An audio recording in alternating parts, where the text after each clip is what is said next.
Our speaker, Phil DeGeorge, is by day a small business owner, serving his local community with technical services and support, and fun stuff too. The rest of the time, he's a writer, speaker, commentator, massage therapist, and a semi-permanent fixture to the nearest hot tub. He also is a minister, but he can talk about that another time.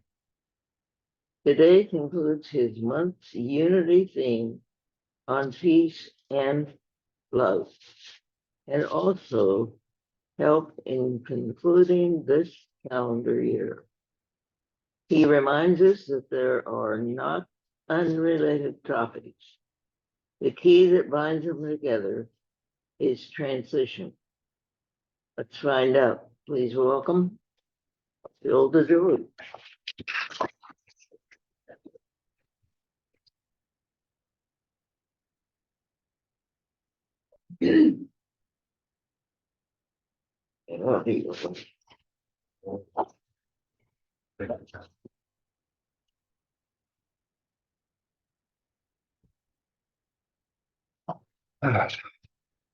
Hi, everybody. Hi. You know, I've only had a year to prepare for this. I don't know if I'm ready. A lot of you here today. I was hoping for like 2. Okay. All right. So, welcome to Earth. Those of you new here, you come at an interesting moment. What almost the entire world recognizes are the end and the beginning of a calendar year. Is based loosely on the planet's journey around its primary, the local indigenous Earth-descended humans call it a year. Oh, wait, some of you are natives, huh? Okay, let me switch the metaphor here. Welcome to the end of the year. This is the last peace and love talk for this year, the month's theme.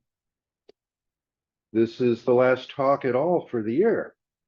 Of course, if I stood here long enough, it might also be the first talk of the year, but I'd probably lose my audience before then. So, Happy New Year. Buona année in Portuguese. Buon anno, Italian. Feliz anno novo, French. Novim godom in Russian. And 200 other languages. So, peace and love on this most, in the Western world, transition-oriented day of the year. These things have anything to do with each other? So, and the peace of God, which surpasses all understanding, will guard your heart and your minds in Christ Jesus. Philippians. Has nothing to do with me, even though my name is in there. All right, it's New Year's Eve, right? Tomorrow's the New Year. Well, in China and Korea, not until February 8th. In Bali, not till March 9th. In Iran, March 20th. Parts of India, they seem to go piecemeal, April 8th, April 14th, October 30th. Rosh Hashanah, Jewish New Year, October 2 through 4. Getting later in the year there. Islamic New Year, October 3rd. Aboriginal Murador, Western Australia, October 30th. A little fragmented. Before Pope Gregor fixed the Western calendar, times before that, there were many different dates for the New Year. April Fool's Day, where the expression comes from. Halloween was the Celtic New Year. All Hallows Eve, among other things. Feast of Samhain. Many other dates. Some cultures have used the center of a season, the center of a particular season, as we do, in fact. Solstice is in the middle of winter, right? Earth's been cooling off. Now it begins to warm up again. That's the middle of winter. Some cultures have used the points in between the seasons. the equinoxes, good heavens. Some parts of the world experience 4 seasons every year, like we sort of do. The equatorial regions have like 2 seasons, generally rain and not rain. Then there are the poles, which don't really have seasons that we'd recognize. They have like 6 months of dark and 6 months of light. Probably where you'd find the vampires during the winter. You don't have to worry about the sunlight.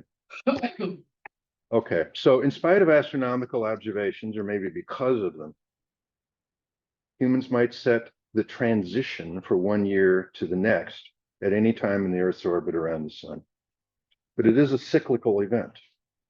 Wherever you say it begins and ends, or as Isaac Asimov pointed out 60 years ago, a circle has no beginning and no end.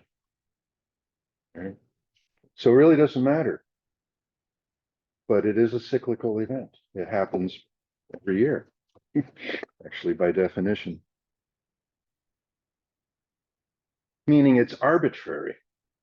It's a cultural construct among humans based on an observation of a cyclical repetitive event. There's almost nothing real about years, except that they keep happening.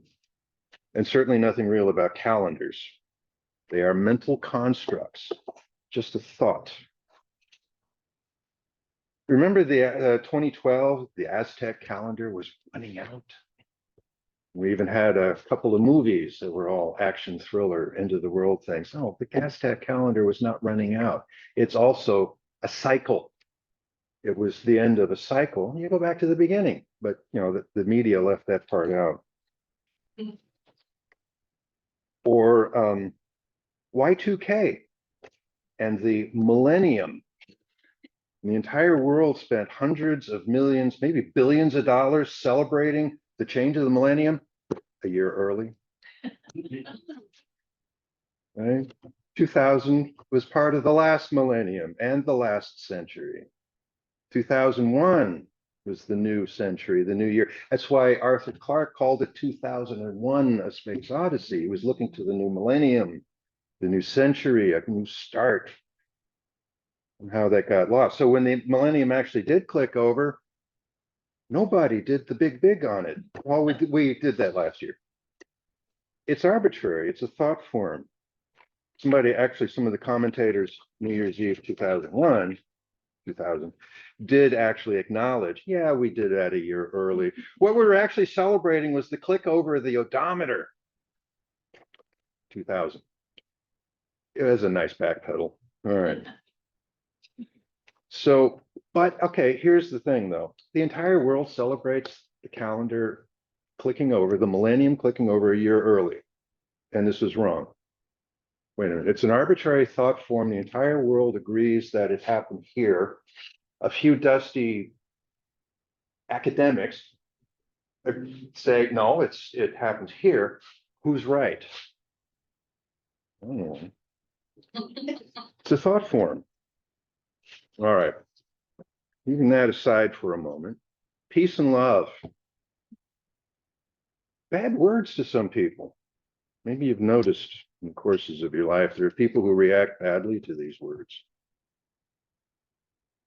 Among such folks, they might say, oh, that's a nice idea, but you know what? This is the real world. Oh, I hate that phrase. This is the big boys table. We have to deal with the real world here. Yeah, right. Such people will also often talk about the naivety of idealism. It's impractical. Well, I've lost his name. There's the one and only sports quote I ever use.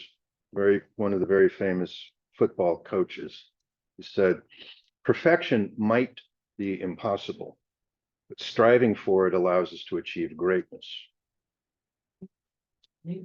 There's the big boys table, the place where everybody wins. That's the big boys table. If you're sitting at the table where only a few win, I'm sorry, that's the pre-adolescence table. All right. Anyway, da da da da da. Peace and love. So, but here, even in saying, "Oh, it's a nice idea, but it's impractical," they're acknowledging it. But here's the other part of what they're doing is they're saying it's over there somewhere. It's not a thing we can actually have. Maybe some millennium when humans grow up a little more. In the meantime, I got next month's profits to worry about. Get out of my way. Yeah, okay. But they did acknowledge it, right? But they put space between it and themselves. It's over there. Separation. Ooh. Separation. The basic structure of the material universe. Space, distance, separation. If it only was possible in the real world, we'd fill that gap in an instant, wouldn't we? Peace and love everywhere. Mhm. So a lot of people seek peace and love because they've been taught it's out there somewhere, or you don't find it within. You find something to buy that will give you peace and love. Okay. Right. But what is peace? Peace is perceived by many as the state of mind or consciousness. Whether those two are the same thing or not, it's a whole nother talk. Where the person no longer has any wants or needs. He's content. Nothing to disturb the natural tranquility that is everyone's true existence. A lot of people, unfortunately, think the idea of peace is boring. Well, that's nice. Then what? Ah, you've never been there. I can tell. But if there are no wants or needs, I can't sell you the solution for what you lack, can I? So now more than ever in history, our culture, the economy of our culture depends on your not having what you need and want. In fact, an awful lot of the commercials are designed to implant a need or want you didn't even know you had. So the next commercial, they can sell you a solution. It's the basis of our economy. It's a matter of national security. Oh, no, wait a minute. Peace and love, peace and love. All right. Romance novels, romantic movies, romantic comedies, all there to sublimate this desire for love, closeness, friendship, intimacy, suggesting that for many people, these things are not readily available. The very presence of a romance novel says it's fantasy. Oh dear. But we sell more romance novels that way. Okay, good. Yeah. The entire romance industry, and it's an industry, depends on the perceived lack of these things. Unfulfilled desire. Magazines at the checkout stand. Fascinating form of entertainment, just reading these things. Although increasingly, I don't actually want to be caught by someone. I don't want somebody to notice I'm reading them. Even the titles is like, okay, find your soulmate. 3 easy steps. Find true love. 13 easy steps. How to keep your man, woman, spouse, significant other, domestic companion, whatever the correct term is this week, at home. Oh boy. Okay. Our culture is very badly confused about what love is. Again, look at the magazines and the checkout stands. Even the word has so many different meanings. Almost none of them are love with the big L. Love is for the young, it's the old expression. I don't think they're talking about love. Or a mother's love, said as if it's not a choice, but a biological imperative beyond the woman's control. Otherwise, most children would never grow up. And so we dismiss that statement, dismisses love without even pausing to identify it any further. Okay, so what is love? It's a state of being. Actually, it's not even a choice. I'll tell you what the choice is: lack of love, distance from love, separation from love. Those are choices.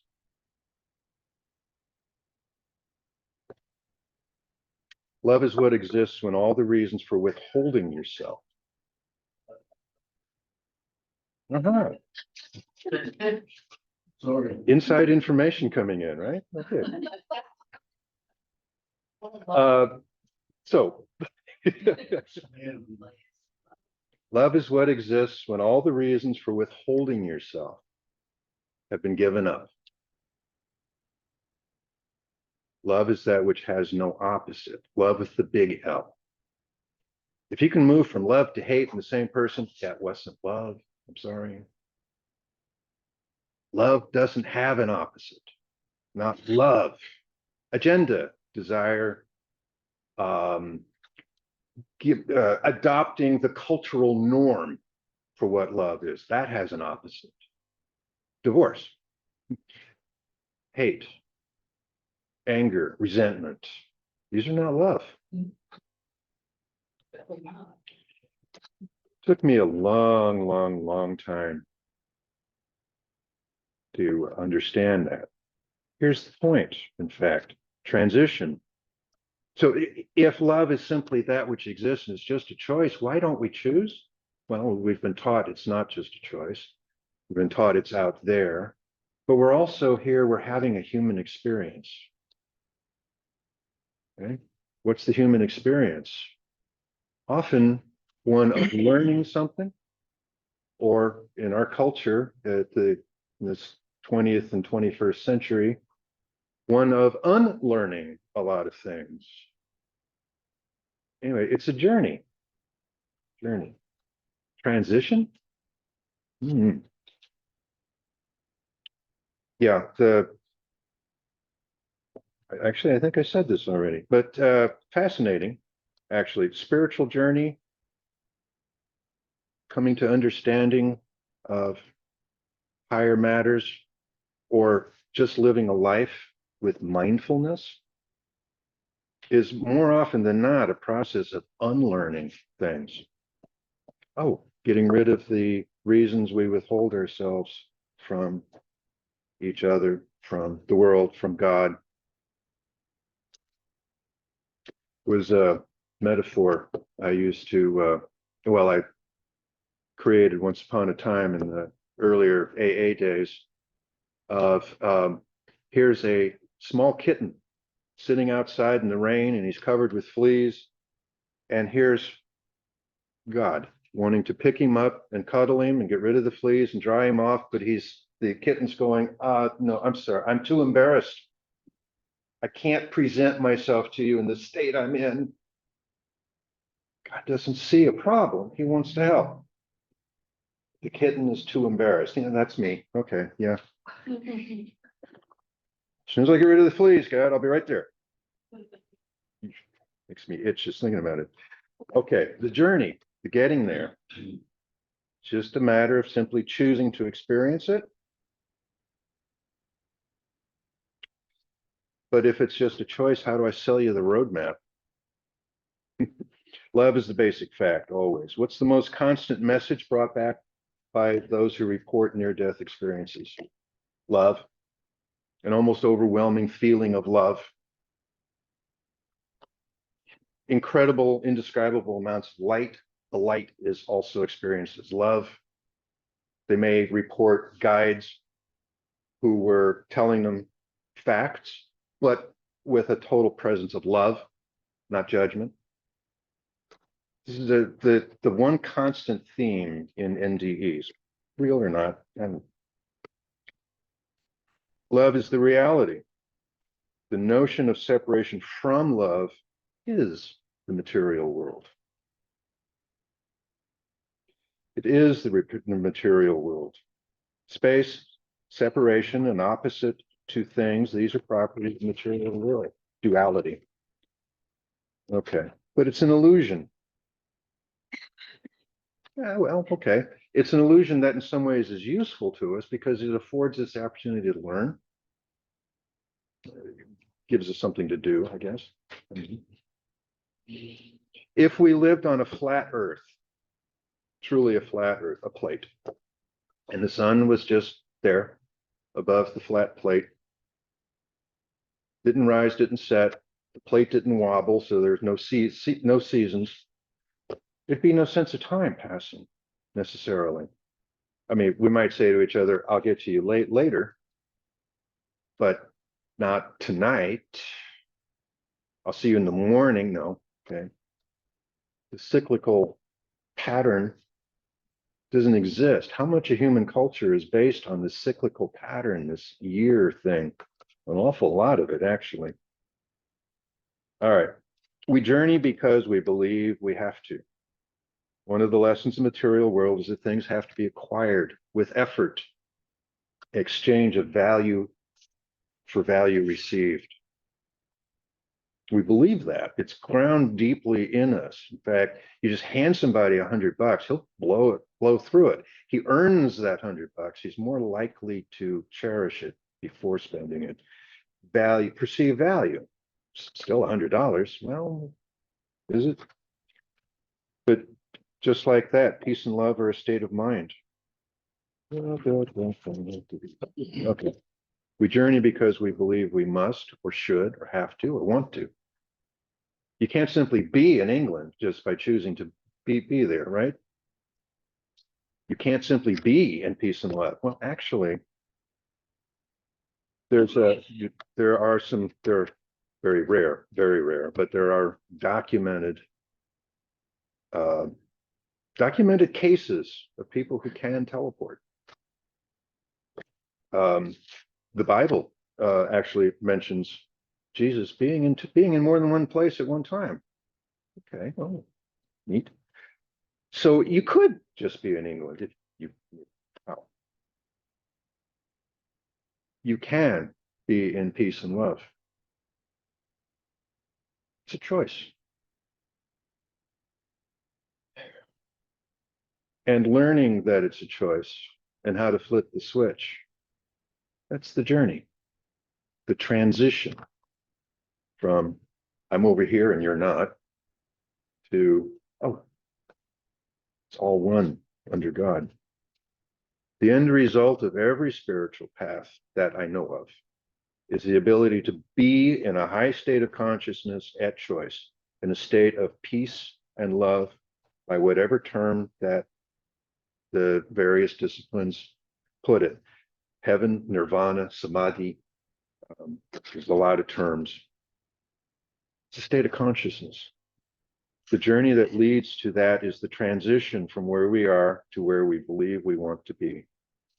God is love. The world is love. The world is a bountiful place where all needs and wants can easily be fulfilled once you see through the illusion of our economy, which is based on the notion of lack, the illusion of lack of limitation. The planet is abundant and eager to give us everything we want. Lack is a human invention.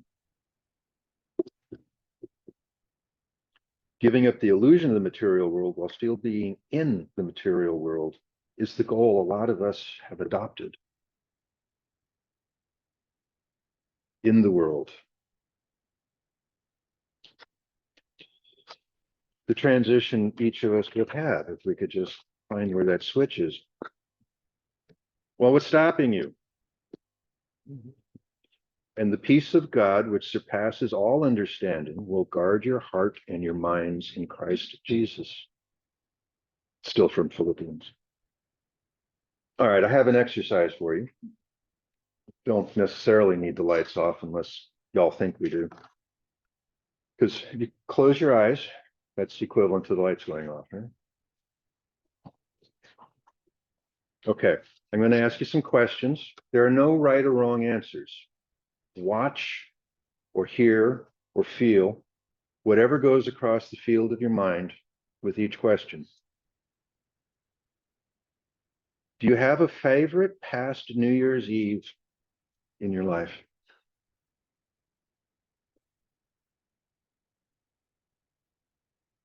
Did you have a favorite year in your life?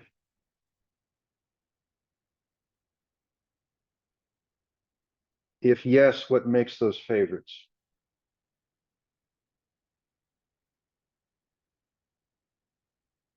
If not, why not? No right or wrong, no judgment on these answers. What flows across your mental screens? Okay. Keep looking at whatever pops up. We still have some hours until 2024 begins. Just flow with whatever thoughts are the following will bring up. No need to write them down, no need for notes. That's distracting. You can write it down later if you want. Just flow, journey, transition with these thoughts. What would you most like to see happen for yourself in 2024? First thing that comes to your mind. What would you most like to see happen for your family, your companions, your friends in 2024?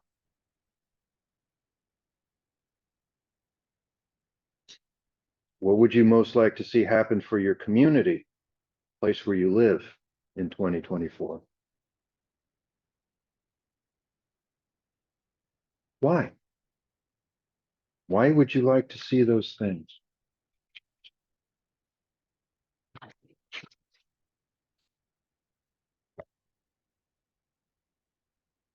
Now imagine that all those things have come about. Project yourself forward just a moment. You can come right back, but just for a moment, project yourself this date and time a year from now, December 31st, a little after 11 o'clock, the end of 2024. And imagine all those things have come to pass. What's it feel like? Just the knowledge that you got everything you wanted this year. What's it feel like? Revel in that feeling. Be grateful for that feeling. Be grateful for the events. Thank God for those things.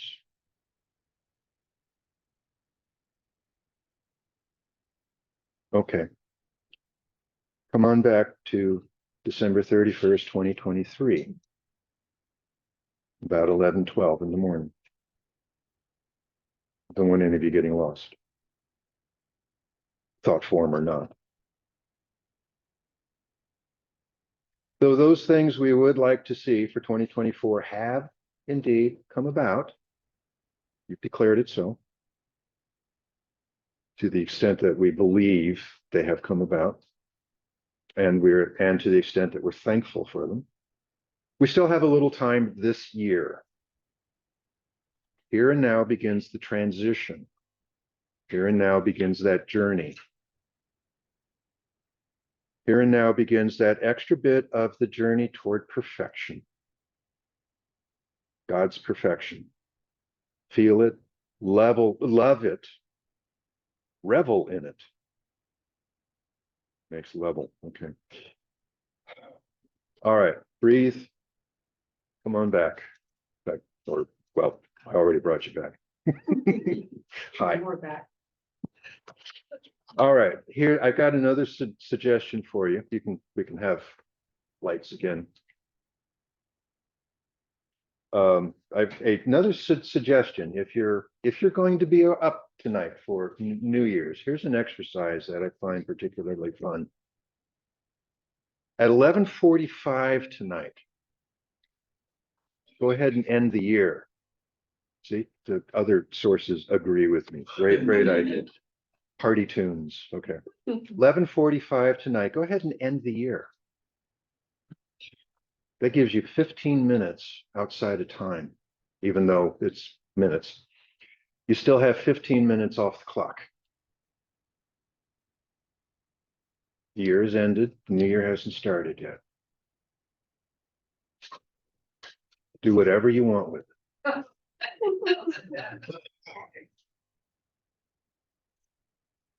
Maybe review those things that came up on those questions. What do you want for the new year? Even though you've already declared them so. Maybe just revel in being outside of time for 15 minutes. We are so addicted to our clock and our timepieces. Here's a span of time, a measured span of time, outside of time. Have fun with it. Okay. Oh yeah. Something I came across like 20 minutes before I came over here this morning. News item. 104-year-old becomes the oldest skydiver on record. Age also is a thought form. It's a belief. There are no limitations except the ones we have embraced. Okay. Take the journey, take the transition. It's just a decision.